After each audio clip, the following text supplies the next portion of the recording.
noite! O último Contra a Regra desta temporada está no ar e hoje a gente vai falar sobre um companheiro inseparável de grande parte dos brasileiros, o celular. Segundo a Anatel, a Agência Nacional de Telecomunicações, no fim de 2014, existiam mais de 280 milhões de linhas ativas de telefonia móvel no Brasil, mais do que o número de habitantes do país, que é de pouco mais de 200 milhões, de acordo com um estudo recente do IBGE. Esse aparelho já faz parte da nossa rotina e hoje em dia ele serve para muitas coisas.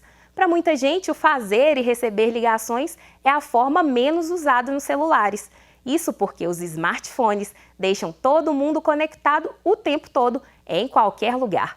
Mas será que isso pode fazer mal à saúde?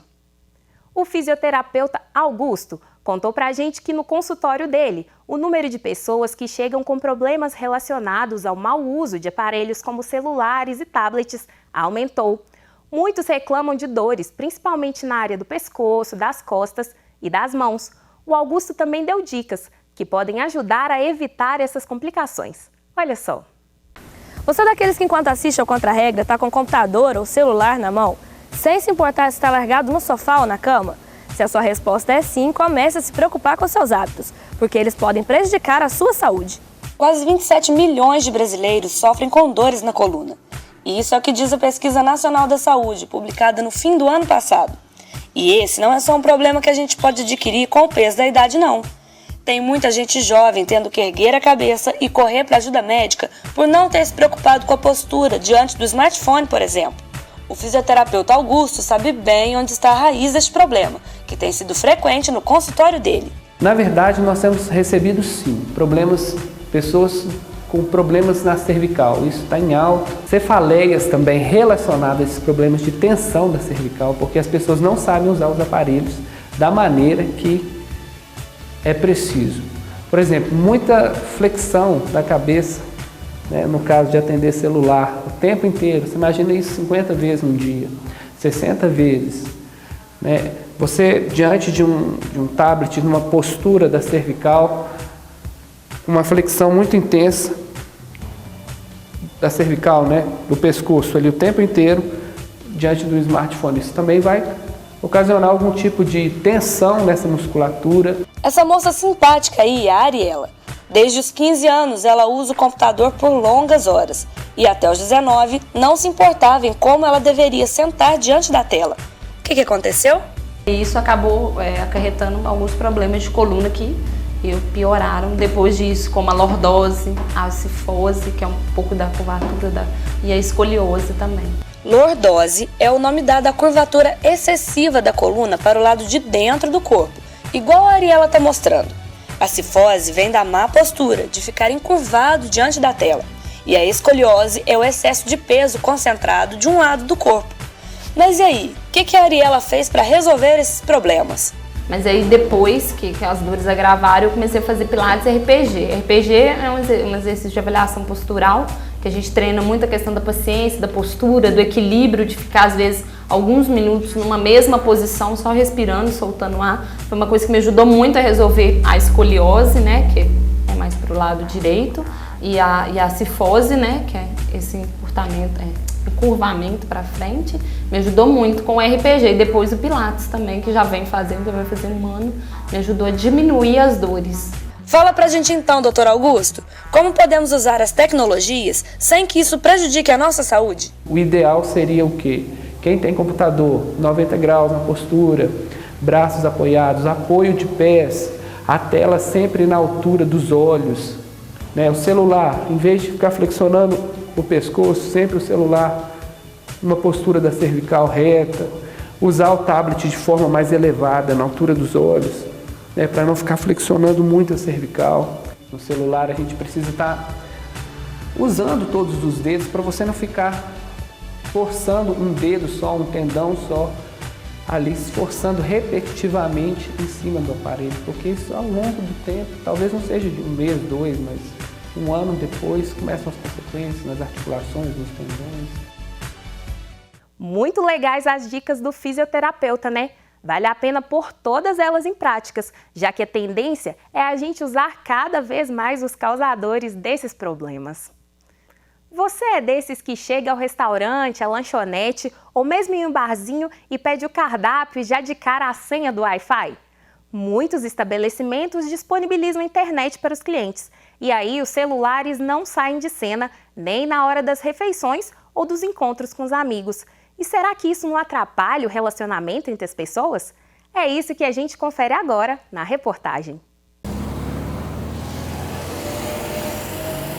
Por quanto tempo você consegue ficar sem acessar a internet? Hoje em dia é cada vez mais difícil ficar desconectado, né? Seja para uso no trabalho, nos estudos ou no lazer. Tá todo mundo sempre ligado na web. E para não perder esses internautas, alguns estabelecimentos comerciais acabaram se rendendo ao Wi-Fi liberado.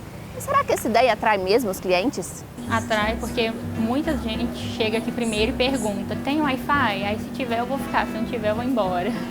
Tem gente que fica aqui só lendo livro, não usa internet.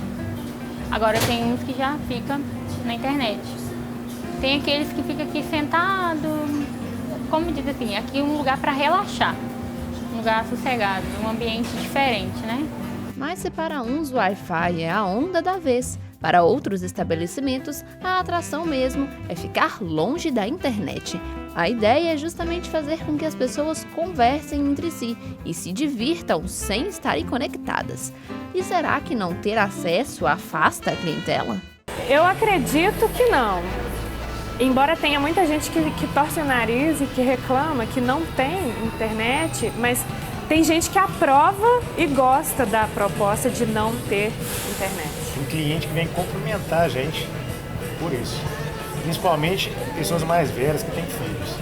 Eles vêm, cumprimentam a gente e falam: legal demais essa atitude de vocês.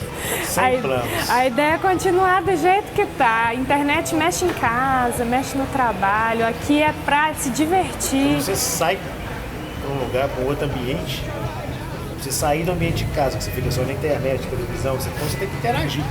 A ideia é essa. A ideia é vir pra cá para ficar mexendo na internet também. É socializar, conversar, bater papo pessoalmente, escutar uma música de qualidade.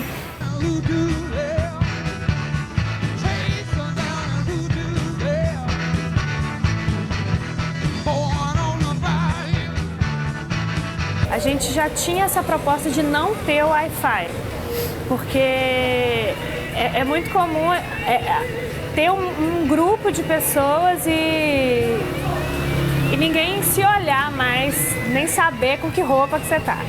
Então, desde quando a gente abriu, a gente teve essa ideia de não disponibilizar o Wi-Fi em favor, em prol da interatividade. Eu tinha pizzaria em outro local, então eu via muita gente sentando nas mesas e nem olhando para o outro. Ficava só mexendo no celular, internet.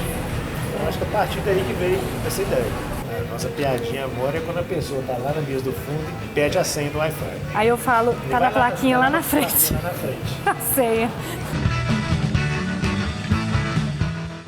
Algumas pessoas vão colocar que, por exemplo, né, um tempo de qualidade passado com pessoas próximas, tipo na família, pode estar sendo prejudicado. Digamos, quando se reúne a família para jantar ou almoçar e fica cada um lá no seu telefonezinho, né? E deixam de ter essa oportunidade para conversar sobre algumas coisas. Mas, por outro lado, tem aqueles que ressaltam que, se isso às vezes atrapalha um pouco a convivência entre as pessoas próximas, permite uma sociabilidade com pessoas distantes que antes não era possível, né? Por outro lado, você tem...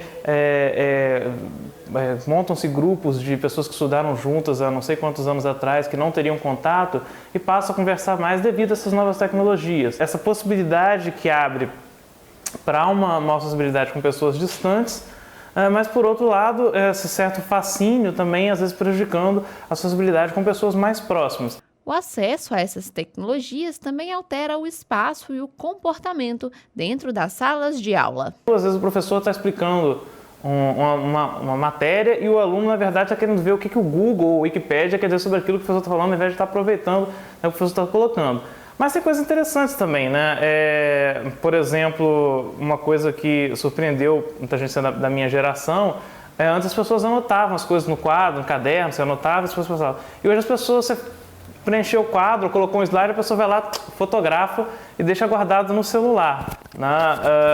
Que pode ter também facilidade. Antes você, eu queria tirar cópia do seu caderno, das coisas que você anotou e tinha um pouco mais de dificuldade. Hoje a pessoa já fotografou, já mandou para o amigo e tal. Então, sempre vai tendo os dois lados, a gente tem que ver aí os prós e os contras. O importante mesmo é não deixar o celular atrapalhar a sua vida social, né? Tão bom poder desfrutar da presença das pessoas queridas. E fala sério, ninguém merece ter que disputar a atenção com o celular e a internet. Agora a gente vai para o intervalo e na volta você confere uma reportagem sobre aplicativos. Aqui na UFV tem gente criando essas ferramentas que tornam os smartphones ainda mais funcionais. Fica aí que a gente já volta.